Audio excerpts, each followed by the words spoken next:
Anyway, on this beautiful morning, let's remember more the day we had yesterday. An amazing day, a lovely win for Lewis Hamilton, beautiful win for Lewis Hamilton, but so straightforward. It was almost clinical in its perfection, whereas what a weekend Fernando Alonso had, and what a romantic day it was for Ferrari and Alonso fans. Despite all the dramas of practice and qualifying, he came through to finish third. Yep, he could have been second, but believe me, third was a lot better than it could have been.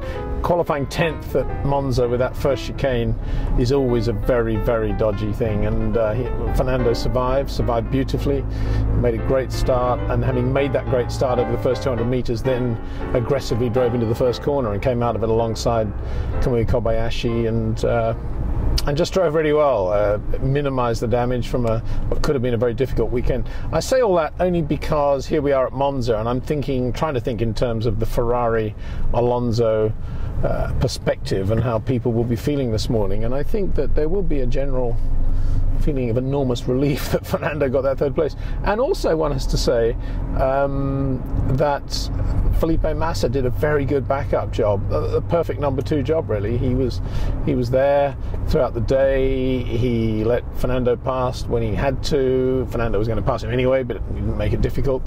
And he put pressure when needed. So a very good all-round performance from Fernando and Felipe.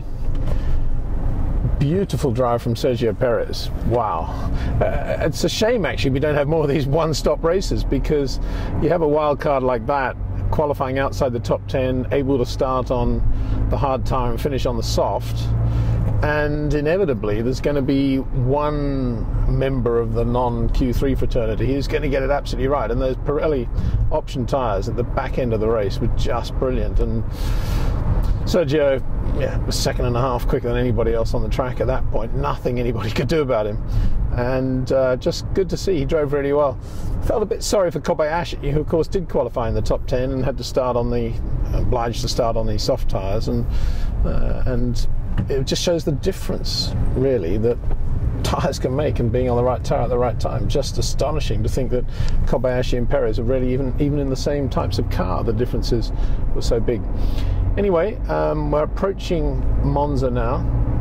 My hotel's always been very near the track. I've stayed in the same hotel since 1972, when I came over to Europe, and David Phipps very kindly gave me a bit of work, and we went to the Italian Grand Prix together in 72, and I was very impressed that Goodyear at that time were also staying there, and got to know the Goodyear people very well as a result of that. Actually, a lot of them were in Formula One for a long time, and it became known as the sort of Goodyear Hotel at Monza. So very happy memories of that time. And later on, Renault stayed there. I can remember a lot of the Renault F1 team in the Salide, Desio, and beyond that, this year, in recent years, ART always been there too. So very nice little place. Right, we're approaching Monza Parco now. Over to the right there, that's the Media Accreditation Centre. It's actually in real life a car dealership. And this is the main drag outside Monza Park. The beautiful park, absolutely gorgeous. But I was stunned to read relatively recently that this wasn't the original preferred site for the Italian Grand Prix, for the building of the circuit for Monza, because it was considered, land was considered near Malpensa Airport, which is the new airport. Not a particularly nice place actually. So I'm very, very pleased that they did it here at Monza, and I think that's because they got a lot of support from the Monza Council to build that circuit in 1922, and what a circuit they built. Even in 22 they built it with banking as a test track, and that is just wonderful, and all that lovely heritage is still with us. So glad that we have Monza on the Formula One calendar. And so now we approach the entrance to the circuit by the Tamil garage. Very familiar ground this. Even on race day yesterday it wasn't particularly crowded. I think I've perfected the route to the track. There are plenty of ways in which to get stuck in traffic jams at Monza, and there were security guards here. There was a bit of a queue here yesterday, a line up, and lots of bikes and people, and this was heaving yesterday. And you drive down this little slope here to get you into the park.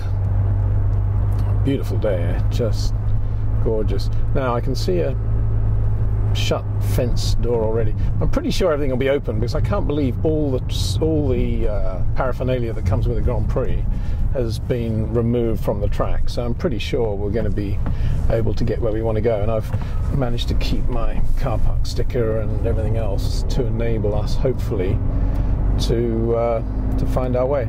So this is, again, you know, on the right was not very crowded, but lots and lots of spectators on the left, which was the back end of the grandstands overlooking the start-finish line.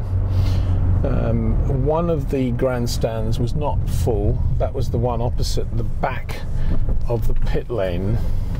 In fact, I've never seen that grandstand empty before, but it was only about half full yesterday. Now we're driving into under the circuit. This was all hallowed ground yesterday. Hundreds of security guards around here stopping you doing anything. Quite difficult. This is the bit that flooded years ago when it rained, and because it flooded, nobody could get out of the circuit after the race. There was massive drama, but not today. So yesterday we had to turn right here and park in the car parks. It'd be interesting to see what you can do now. Probably you can turn left, and we can have a look down here. Yeah, lots going on. This is the GP3, GP2 paddock on the right. Forklift truck, give way to him, I suspect. I don't know. Here we go. So I'm going to just pull into that and just park there, I think, and then we can have a look out on the track and see what's going on. Yeah, here we go. Just park here. That's going to involve some very intricate bicycle riding, but I'm sure these gentlemen have done plenty of that intricate balancing in the past and will have no problem whatsoever. Imagine the glee on the face of the wife tonight when he comes home with all that foliage.